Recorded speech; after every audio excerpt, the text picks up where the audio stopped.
sa buong mundo, sa mga tao, sa atin, walang losers. Anong ibig sabihin yan? Lahat, wala siyang pinipili. Lahat gusto niyang iligtas. Lahat gusto niyang iparating sa kanyang kaharian. Walang losers. Wala siyang iiwan. Lahat, wala talagang losers. But, sino ang maka-benefit po nito? Sinabi sa kanilang inawit, only people like you who are amazed the grace that we can find. Para lang pala ito, yes, lahat, walang exempted, inibig niya, lahat i-redeem niya, lahat walang iniwan niya. Pero, hindi lahat makarating sa gustong iparating ng Diyos sa mga tao doon sa kanyang kaharian, sa buhay na walang hanggan. Na most of the people ngayon hindi binibigyan ng kabuluhan. Only people like you who are amazed the grace that we can find. Are you amazed with the grace that we can find from heaven's eye? Amazed ba kayo? Praise the Lord. There was a time itong Jerusalem, daming mga turista bumibisita dyan. Kasi yan yung pinaka-memorable place of the biggest religion na nangyari sa sanglibutang ito. Alam mo naman, there are two religions na nangunguna sa buong mundo, Islam at Christian. Pareho yan, yung Jerusalem, isang country na doon nagmula ang kanilang ama. Si Abraham, sa Christian naman, hanggang kay Jesus Christ. Sa Islam naman, Abraham, bagamat ang propeta nila si Muhammad, doon naman yan ang galing yan sa Middle East. Pero, nanggaling lahat. Kaya, that is the most visited, one of the most visited country in the world. There was a time na umabot ng 1.9 million. Isang buwan lang ang nag-arrive sa airport na yan. Bakit? Amazed sila sa lugar na yan. Gusto nilang makita, actual, where Jesus Christ lived, na nabuhay siya. Pero hindi man yan ang gusto ng Diyos iparating sa atin. Maraming amazed sa lugar na yan. Pero hindi yan ang gustong iparating ng Diyos sa atin. Even by our Lord Jesus Christ. Ang gusto niya ang marating natin yung kaharian ng Diyos. So kaya minsan, mas marami pang na-amaze sa world physical. Regardless what country, what nation, what city, what tourist attraction. Minsan, mas marami pang na-amaze dito kaysa doon sa langit.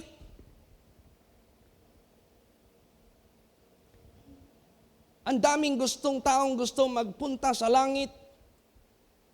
Ang daming tao gusto na mag-book ng ticket sa langit. At least, mamatay man sila, meron silang buhay na walang hanggan. At ang dami ding nagbubuk ng air ticket sa iba't ibang mga countries ngayon na nag-o-offer ng mga tourist attractions. Number 1, Jerusalem. Dubai, America, Australia, China, ang dami na. Switzerland. Tapos yung mga interested dyan na gustong makita yung amazing sceneries, nagbubuk at binabayaran nila. Magkano man yan, never mind. Kasi amazed sila gusto nilang makita gusto nilang marating. Gusto nilang matikman doon ang mga tawag niyan, yung mga kakanin doon o mga delicacies. Gusto makita yung mga hindi nila nakita ever sa buhay nila. Tingnan mo yung mga tickets nila, confirmed because they paid the price. Regardless how much. Ang iba nag-loan, ang iba pinag-ipunan, ang iba humanap ng tawag niyan, yung promo. So nakabook sila, confirmed. Pag sinabing confirmed ticket, paid. Ngayon, sa daming taong gusto magpunta sa langit, confirm kaya ang iyong ticket? Did you pay? Ang daming gustong magpunta sa langit, pero mas marami yung unconfirmed ticket. Kaya hindi nila binayaran eh. Ano pala yung bayad, pastor? Sabi mo, libre. Ang bayad, believe Jesus. Kung nag-believe ka sa ating Panginoong Hesus Kristo, you must be amazed of His grace. And you must be interested and you have to pay. Bayaran mo talaga the price for your air ticket. Ano yun? Repent and turn away from your wicked ways and go and sin no more till you die. Ang daming mga tao ngayon, unpaid. Yung air ticket nila papunta sa karya ng Diyos. Because they are not amazed of the grace that they can find doon sa langit. Ang daming mga taong binulag ng dyablo sa sanglibotang ito. Time will come, there will be no more Jerusalem. Time will come, there will be no more America. Time will come, there will be no more all tourist attractions of this world. The Bible says, they shall be burned with a fervent heat, and there will be, dalawa na lang ang maiwan, heaven and hell. O, saan na yung mga most visited attraction sa sanglibotang ito? They will be gone. Mawawala lahat yan. O, saan ka ngayon ma-amaze? Hindi ka ma-amaze sa grace ng Diyos? Hindi ka na mabubulok doon? Hindi ka na mamamatay doon? Hindi ka nagsisikap to confirm your ticket? Magsisikat, talikdan mo lahat ng kasalanan mo, magpakabanal ka, maging obedient ka sa example ni Jesus Christ hanggang sa katapusan o kamatayan ng buhay mo. Ang daming unpaid, unconfirmed ticket ngayon, papuntang langit. Because they are not amazed of the grace that they can find. Bakit? They refuse to listen very well. They neglect to know the truth. Ayaw nila eh. Hindi nila binibigyan ng importansya. Kaya nga, habang iniintindi ko yung mensahe ng choir, in heaven's eyes, there are no losers. But, sinabi doon, only people like you, only people like this. Sino yan? Who are amazed of the grace that they can find sa dinala na grasya ni Jesus Christ. Kaya, therefore, habang nandyan pa yung heavenly eyes na nakatingin sa atin, ano yun? Ano ang kanyang nakita dito bilang mata sa langit dito sa lupa? Basa. Psalms 53, verse 2. Praise the Lord. God looked down from heaven upon the children of men to see if there were any that did understand and that seek God. Ayan. Humahanap ang Diyos kung meron bang makaalaala sa Kanya. Humahanap ang Diyos kung meron bang naniniwala sa Kanya. Humahanap ang Diyos kung meron bang tumatawag sa Kanya. Humahanap ang Diyos kung meron bang nakakaunawa sa Kanya. Yan ang hinahanap ng Diyos. Yan yung in heaven's eyes na tumitingin dito sa atin. Humahanap siya. Ngayon, anong nakita niya? Basahin natin. Psalms 53 verse 3. Praise the Lord. Every one of them is gone back. They are altogether become filthy. There is none that doeth good, no, not one. Ayan. Nakita niya ngayon na lahat tumalikod. Mula kang Adam at kang Eva. Bilang lang. Sa panahon ni Noah, 8 lang. Bilang lang. They are altogether become filthy. Lahat. Marumi. Lahat. Unworthy. Lahat. Not worthy to be received sa kingdom of God. There is none that doeth good. Walang gumawa ng mabuti. Because they are apart from God. No, not one. Wala talaga. Pero, salamat tayo sa Diyos. Nagbigay ang Diyos ng hope. Nagbigay siya ng pag-asa. Na aside na wala siyang nakita ni isa, gumawa ng initiative, gumawa ng ano ang Diyos. Yun na yung grace niya. Yun na yung favor niya. Yun na yung mercy niya na kanyang igawad sa lahat ng mga tao. But the question is, lahat ba ng tao are amazed of this grace? Lahat ba ng tao na-appreciate ang grasya ng Diyos?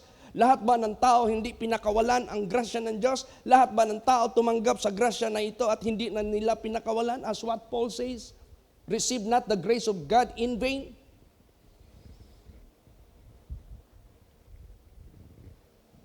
Kaya, nagbigay ang Diyos sa atin ng hope. Although wala siyang nakita ni isa. Pero nagbigay siya sa atin ng hope, ng pag-asa. He laid this hope to all of us. It's up to us whether we neglect or we accept with all the believing. Narana sa ato. Kung ato ba ng tuohan, ato ba ng dawaton, ato ba ng barugan, ato ba ng kuptan, hantod sa atong kamatayon, narana sa ato. Pero iyan ang gilaid ang hope. Tungod kay maunay nakita sa matagikan sa langit, maong mata sa Diyos. Basa, Colossians 1:5. Praise the Lord. For the hope which is laid up for you in heaven, whereof you heard before in the word of the truth of the gospel. See? Nilaid niya. Para sa iyo. Yung sa langit. He is offering heaven. He is not offering anywhere of this world. Hindi siya nag-offer anumang bagay sa sanglibotang ito. Bakit? Nandito na. Exist na itong mundo. Ang dami ng taong nag-enjoy dito na buhay. Given na yan. Pero yung kaharian ng Diyos, hindi yan marating ng tao except by His grace, except by His mercy, except by His love. Yun yung gilaid niya sa atin. In heaven. Praise the Lord. Kasi darating ang panahon, wala nang Davao City. Wala nang Amerika. Wala nang Russia. Wala nang China. Wala nang Jerusalem. Lahat wala na. Mawala lahat yan. Ang dami na kayang taong nawala na sa mundong ito. They can no longer travel. They can no longer see. They can no longer have anything. Ganon din mangyari sa atin. Ganon din mangyari sa lahat ng mga tao sa mundong ito. Then finally, kukunin lahat ito ng Diyos. There will be two sites that will remain forever. The heaven, the kingdom of God, and the hell, the place of punishment that is eternal. Hindi na yan mahinto, hindi na yan mawawala. Kaya, yung hope, pag-asa na gilaid ng Diyos, nilatag niya, binigay niya, hinatid niya sa atin in heaven. Sinabi dito, whereof you heard before the word of the truth of the gospel. Ito lang ang makapagbibigay sa atin ng impormasyon about that hope in heaven. Kaya huwag kayong mag-absent, magsimba. Yung laging in-urge ko sa inyo, 3 times a week minimum, punta kayo dito. Every morning devotional, punta kayo dito if you could. Every day, mag-meditate sa Word of God. Kung gusto ninyo, maklaro Saan tayo dapat ma-amaze? Anong bagay tayo dapat ma-amaze that we can find na nilaid ng Diyos sa atin bilang pag-asa? May chance tayo. May hope tayo. Huwag mong hintayin na hopeless ka na.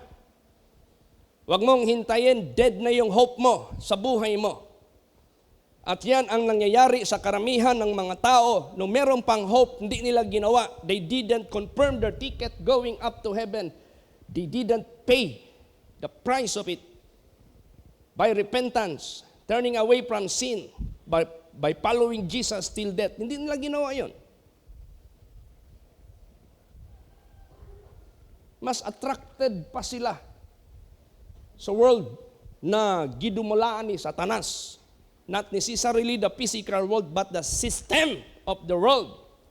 The wickedness of the world, the sinful world, the defiled world, the unrighteous, the ungodly, the wickedness of the world na pinagharian ng dyablo. Mas maraming nagpapatronage ng mga tao. Maraming nagpapatronage, maraming na-attract, maraming nagbumibilib, maraming sumusunod sa ways of the world. Na kung saan para sa mga anak ng Diyos na naka-find ng amazing grace through the love of God, through Jesus Christ, bawal ka makipag-conform sa mundong ito. The system of the world, led by Satan, bawal ka. Ano yung system ng Satanas na yan, ng Diablo na yan, na ginagawa niya sa sanglibotang ito? Ang system ng Diablo is to transgress the commandments of God, to violate the commandments of God, to transgress the grace of God. Apakan yung grasya ng Diyos. Lahat ng mga binigay ng Diyos na para maligtas ang tao, huwag paniwalaan, dungisan, talikdan, sirain, patuloy sa lahat ng mga karumihan sa mundong ito. Yun yung objective ng Diablo. Ang dami nagpapatronage yan. Dami. Sabihin ko po sa inyo, ang gagaling pa naman nila magsalita, ang gagaling pa naman nila mag-reason out, ang gagaling pa naman nila mag-defend sa kanilang beliefs. Pero, naka-incline kay Satanas, naka-inline sa kaaway ng Diyos. Hindi dito. Kaya, kawawa yun. Hindi sila na-amaze that the grace that they can find to God in heaven na pinahanda ng Diyos. Kaya, mag-isip-isip ka na. Saan ka nang bilong? Praise the Lord. Habang may hope pa, habang may pag-asa pa. Di ba sinasabi ko na sa inyo na there was a time I was invited to preach the gospel in a certain funeral service dyan sa Anghel Puninaria dahil namatay yung mama ng aking classmate. Pagkatapos, bago ako nagsimula ng preaching ko doon, nang paalam ako, punta muna ako ng washroom. Pagdaan ko doon, papuntang washroom, meron 3 rooms na nakahaya doon. Nakalagay yung tarpaulin at picture ng hinaya doon, tsaka yung age. Naku, na-amaze ako. Nakurat ko ba? Teenager pa lang namatay na, babae. Pagdating doon, early 20s pa, babae rin, namatay na. Pagdating doon sa bata pa rin, puro mga young age. So, death is real.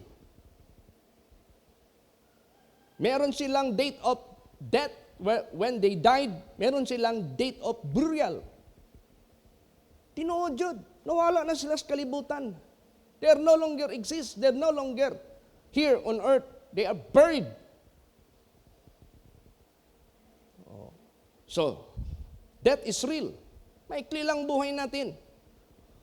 Kaya, kung meron man tayong grace, biyaya, na hinanda ng Diyos doon sa langit, na ma-amaze tayo, diyan natin ilagay.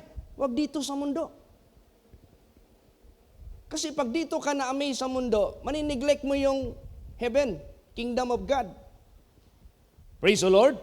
Kaya, decide ka. Oh, sige, panandali ang ligaya. Akuin mo yung lust of the flesh, lust of the eyes, pride of life, disobedience, lahat-lahat na ng mga ginagawa ng mga wicked. Go. Or, piliin mo, kunting pagtitiis, kunting pagpipigil, kunting paghihintay. Hindi ka nakatuon doon sa panandaliang ligaya dahil nakatuon ka doon sa in heaven na nilaid ng Diyos na hope para sa iyo. Saan ngayon ang pipiliin mo?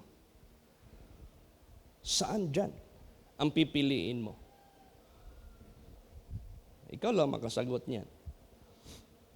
Kaya, sabagay, ang grace ng Diyos, lifelong, hindi mawala abang buhay tayo, pero ang tanong, how long ka mabuhay? Yan lang ang tanong na hindi natin masagot. Huwag kang magpatsamba-tsamba sa kaligtasan mo. Siguraduhin mo na. Make sure of heaven. Praise the Lord. Mapalad ang tao. Ay, wala mang pilitan. Hindi man yan pinipilit. In-urge lang.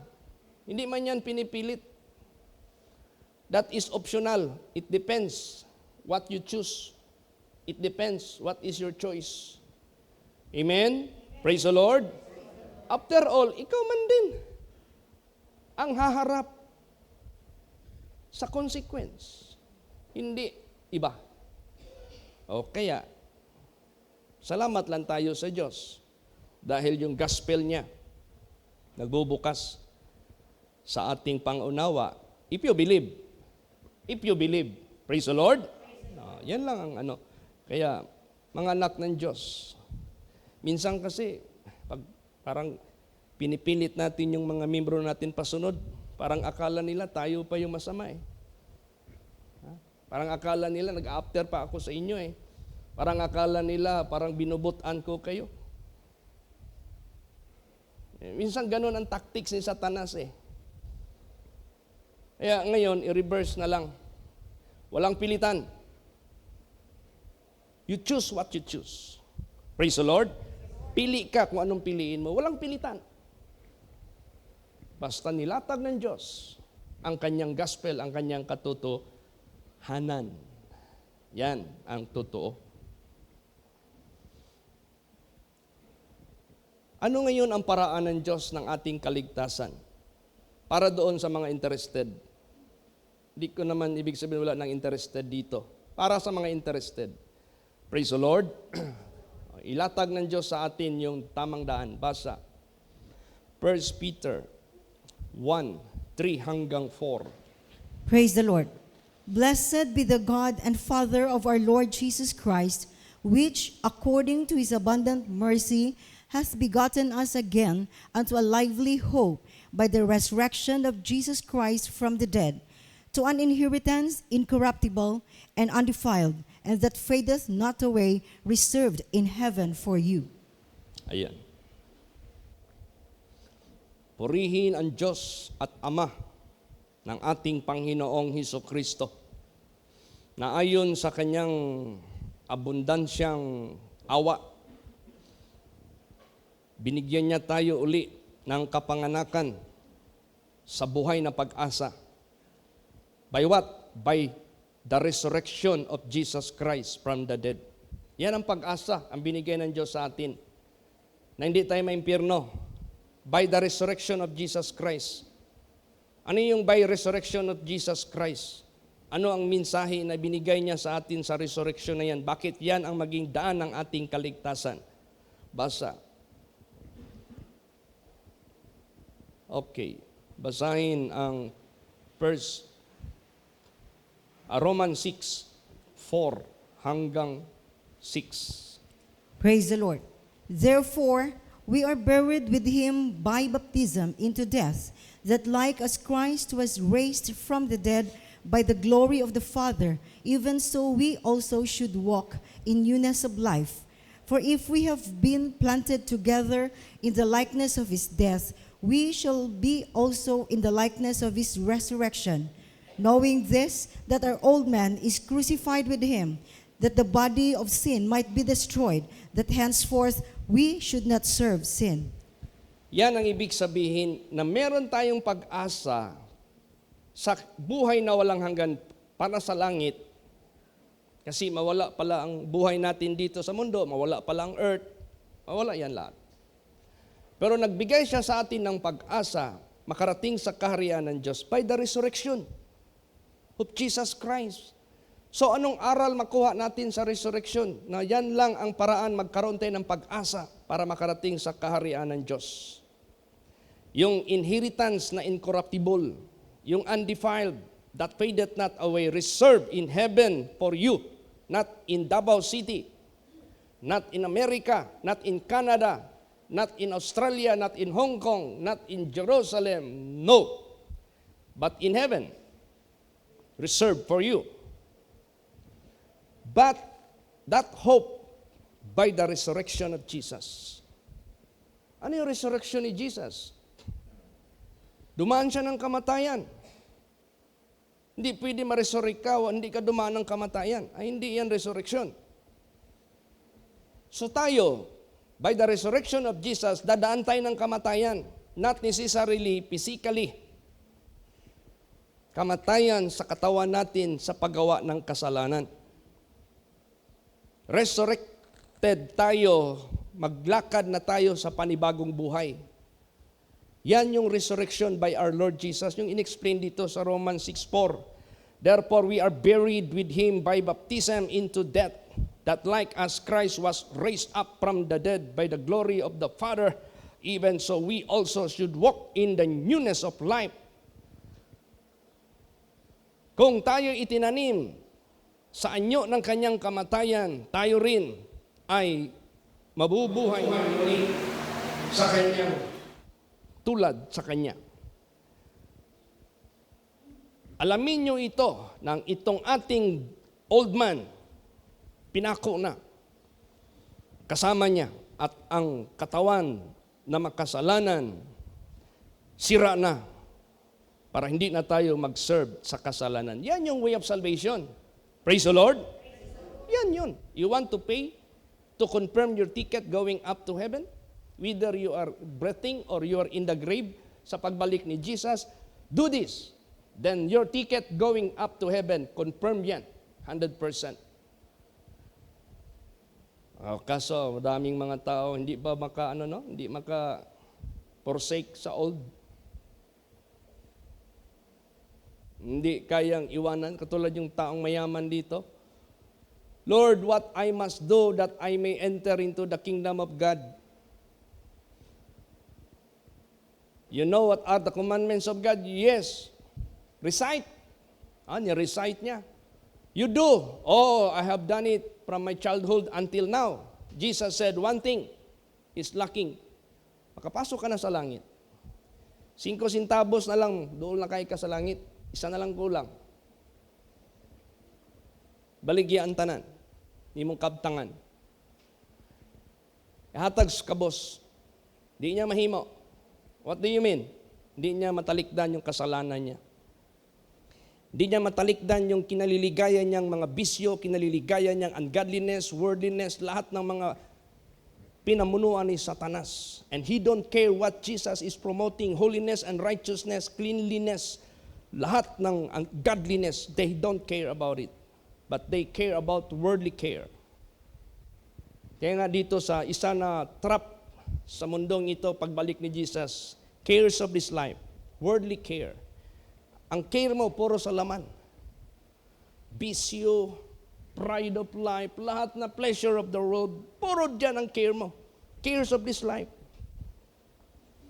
Hindi nila kayang ibenta yun. Hindi nila kaya yung talikdan. Hindi nila kayang isacrifice yun. Sorry. Sorry. Yan ang pinili mo. Go to hell. Pinili mo yan eh. Ngayon kung actual na, maramdaman mo na yung judgment sa'yo. Hindi ka maka-escape. Ihatod man juga dito sa mga anghel sa Diyos. Ilabay man juga dito. Kana lagi, kay panahon pa sa grasya sa Diyos, you are not amazed. You know, you are not, why people going to many countries that they want to reach or to stay even few days? Because they are amazed of the place. They are amazed of those places. So they book. Eh, maraming mga tao ngayon, amazed lang dito sa mundo, hindi sila amazed by the grace of God that we can find. Kaya pala yung awit, in heaven's eyes there are no losers, but only people like you who are amazed by the grace that you can find. Praise the Lord. Kasi kung amazed pa kayo sa grace of God, hindi kayo absent dito. Mabuti kung di ako dumaan ng employment. Mabuti kung di ako dumaan ng material work. Dumaan ako dyan. Pero pinili ko yung schedule ko na hindi ko masagasaan yung pagsamba. Bakit? Di kayo marunong mag-refuse? Di kayo marunong magpili?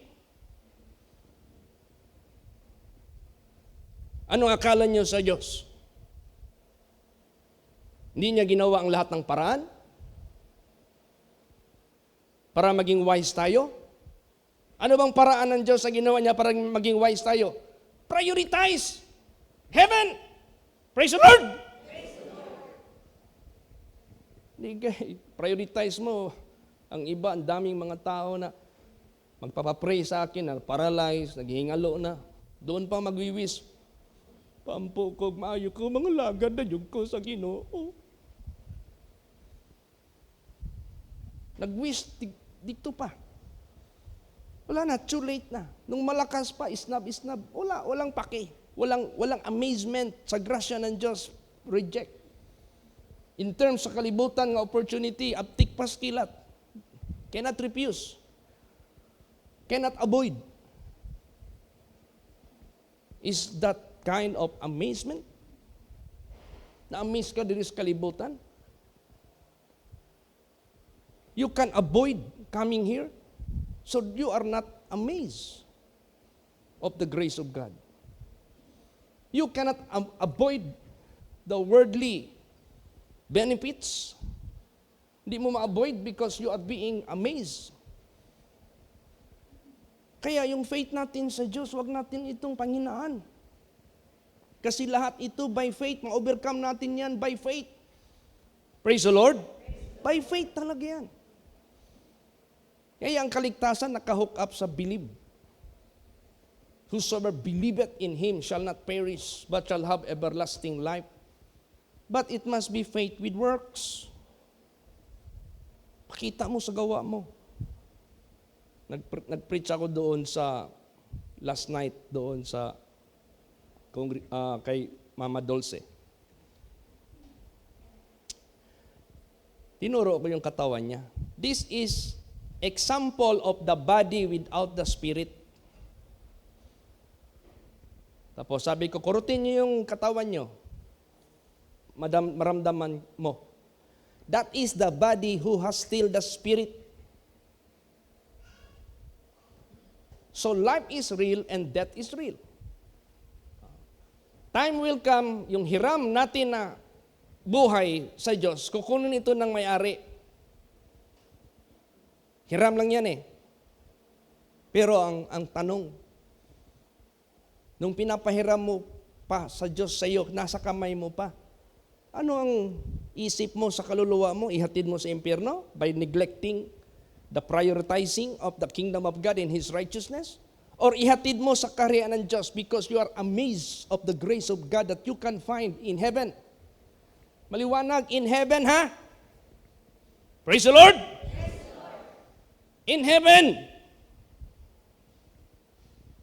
Kasi darating talagang panahon mawala lahat itong mundong ito. Kaya, mark in your mind, in heaven.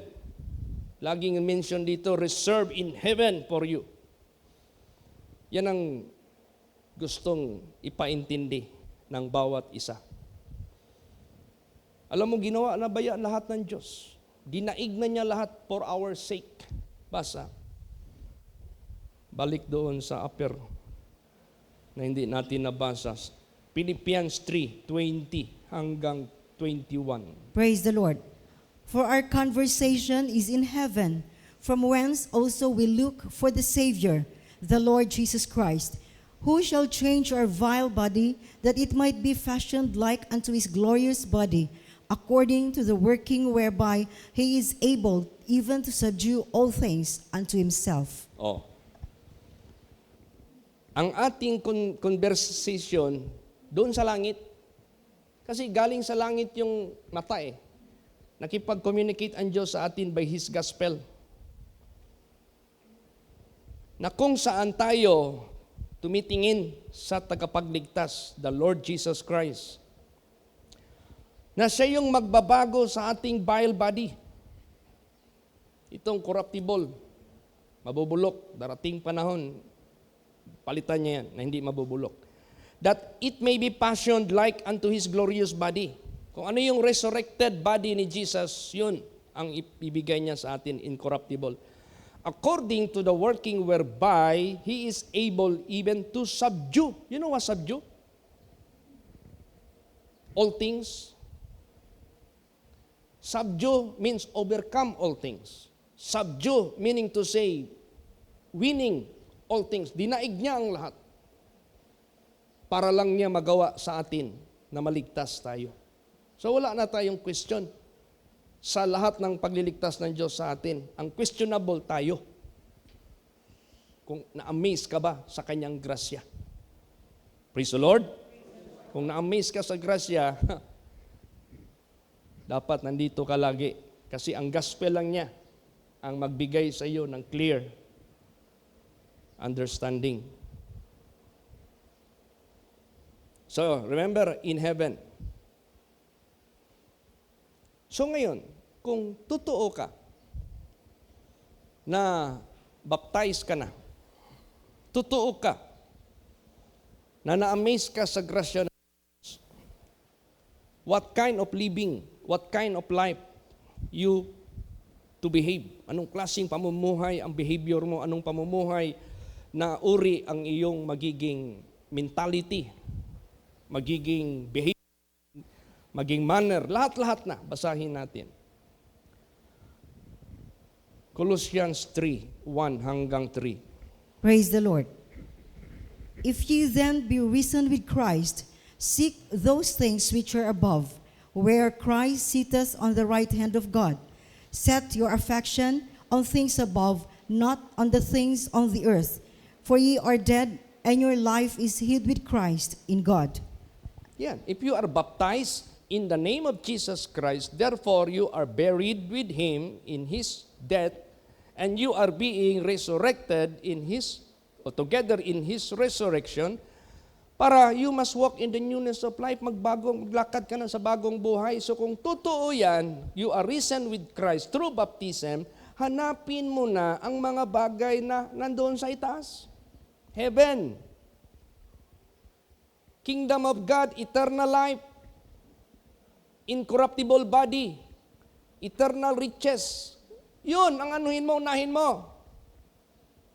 Hindi yung ano dito sa mundong ito, pera. Hindi yung lust of the flesh, lust of the eyes, pride of life. Hindi yan. Isasama ka ng Diyos dyan sa kapahamakan. The world passeth away and the lust thereof. Huwag dyan, umalis ka dyan. Magbago ka ng course sa buhay mo. Dinanay ko mangminyo ani, Pastor, maminyo ka, gamita ang godliness. Ayaw pag-commit of fornication bago ka maminyo. Kay mahugawan ang imuhang kinabuhi. Dili lali magpakumbaba, magrepent. Nagi lama. Mas may maginang putli ka. Praise the Lord. Yes, God can forgive. But you cannot avoid consequence. Do not be desirous of vain pleasure, but rather be desirous of God's favor, of God's blessings. Di ka dapat mag-excel. Praise the Lord. Set your affection on things above, in heaven na naman, not on things on the earth, hindi dito. For ye are dead, and your life is hid with Christ in God. Nandito ka na, yung mentality ni Kristo, yung lahat ng kanyang manner, lahat ng kanyang behavior, natago na kay Kristo. You're already Christian, follower of Christ. Yeah, pala nakalagay dyan sa Bible, not all Christian are Christians. Not all are children of God who can enter the kingdom of God. There are also children of the kingdom of God who will be bound to, or who are bound to the lake of fire. So, i-prove mo. Maging ano ka? Spiritual-minded ka. Alam mo, sino ang mabilang dito sa atin na wise sa mata ng Diyos? After nilatag niya lahat, basa. Proverbs 15:24. Praise the Lord. The way of life is above to the wise, that he may depart from hell beneath. Yes. Ang daan ng buhay, yan ang priority. Higit sa mga matalino. Para siya ay makahiwalay at makaalis mula sa ilalim, doon sa ibaba, sa impyerno. Pero kung nabulagan ka, hindi mo nakita yung impyerno, nabulagan ka, hindi mo makita yung kaharian ng Diyos, tapos yung pinili mo, gawa papuntang impyerno, then nabulagan ka, you are not wise. Or hindi ka man nabulagan, pinapatigas mo lang yung puso mo, pinamamanhid mo lang yung isip mo, naghihintay ka pa ng ibang pagkakataon, huwag ka na maghintay. Pag matsambahan ka dyan, wala ka na. Kawawa ka. Kaya minsan nag-preach ako dyan sa Patay, Cagayan. Pasalamat tayo, naging tao tayo. We are the most precious, special. Pero kung maimpirno man lang ta, may pagwa na lang ta na himong tao. Totoo man yan. Alam mo ang lahat ng tao may impyerno, mag-wish sila, Lord, sana langaw na lang ako ginawa mo. Lord, ginawa mo na sana akong plant. Lord, ginawa mo na lang sana ako ng fish. Ginawa mo na lang sana ako kasama sa animal kingdom. Ginawa mo na lang sana ako na star. Walang kaluluwa. Wala na eh. Hindi kasi nila na-appreciate. Nung ginawa sila na tao, hindi nila i-appreciate ang paglalang ng Diyos sa kanila in the image of God. Kasi kung na-appreciate pa nila na nilalang sila in the image of God, they have to protect the grace of God. Praise the Lord. Dapat giproteksyonan, priority talaga. Ang karya ng Diyos, katuwiran ng Diyos, kabanalan ng Diyos. Wala, hindi na-appreciate eh.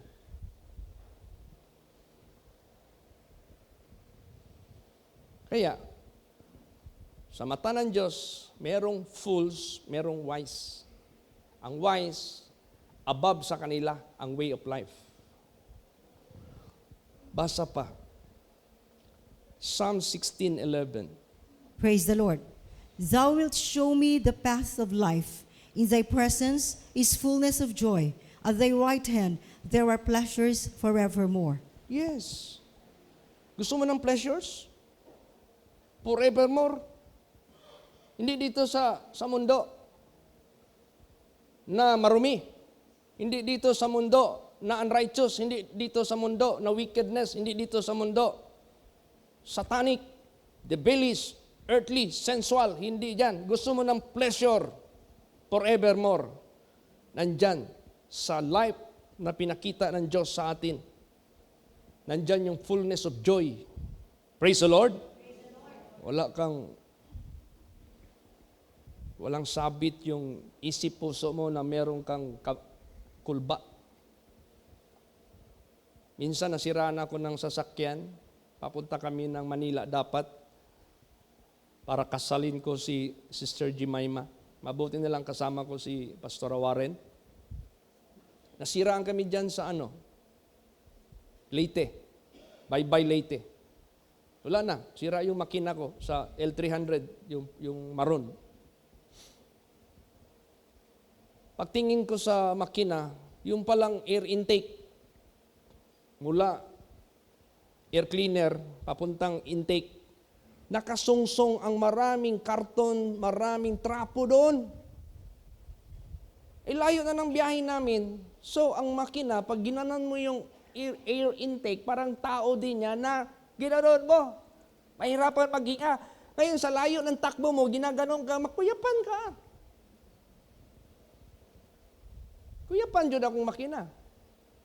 So, pinamasin shop ko, sabi ko, Sir Warren, di naman yun na ako maapas ng repair, di na ako kapas sa kasal ni Jemima. Ikaw na lang magpuli in my place. Kinasal ni Pastor Warren. Tapos, nung ni-repair na obserbahan ko doon sa machine shop, yung machinist ba?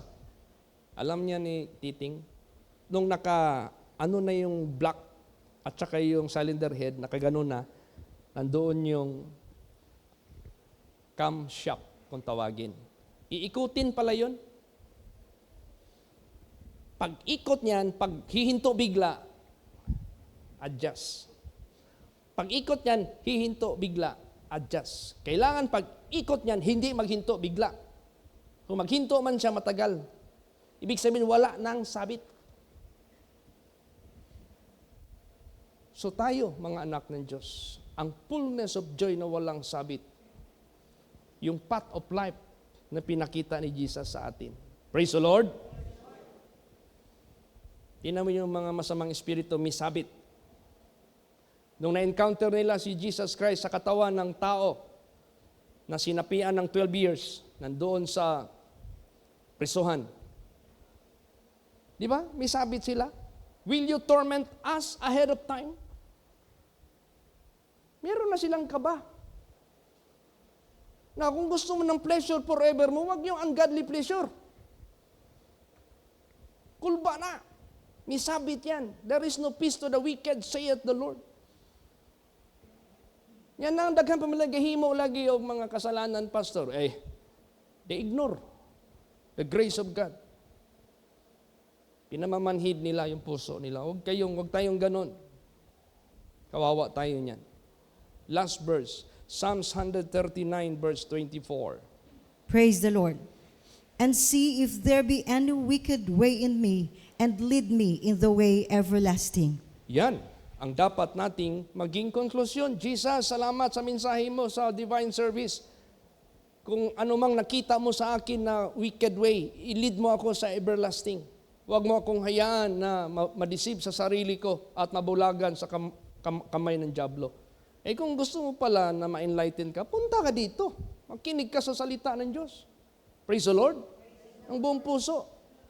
Magbasa ka ng Bible. Lagi. I-confirm mo lahat ng mga preachings dito. Or you have to make some personal searching. Kaya, salamat tayo sa Diyos. In heaven's eyes, there are no losers. But only people like you, like me, like other else, who are amazed by the grace they can find. Yan ang malaking question. If you are among, kasama ka ba doon sa na-amaze? O baka mas na-amaze ka sa kasalanan led by Satan, sa worldly pleasures, sa kalikuan. Kaya, it's up to you. It's your choice. You have the freedom. Alam mo ang pinakamalaking paglalang ng Diyos sa atin? Hindi tayo nilalang ng Diyos na robot na meron nagdidikta sa atin. Ang pinakamalaking privilege natin, meron tayong freedom. Meron tayong free will. Pero remember, every choice of a person that he choose, there is always consequence. Mag-ingat tayo sa pipiliin natin, kahit may freedom tayo. Praise the Lord. Ang recommendation ng Diyos, choose life and not death. Kaya, ganun pa man, it's your choice. It's my choice. Walang pilitan ito. Praise the Lord. Nasa atin yan. Depende na yan sa atin. Tatanggap tayo anong ating pinili. Amen? Praise the Lord. Tindog ang tanan.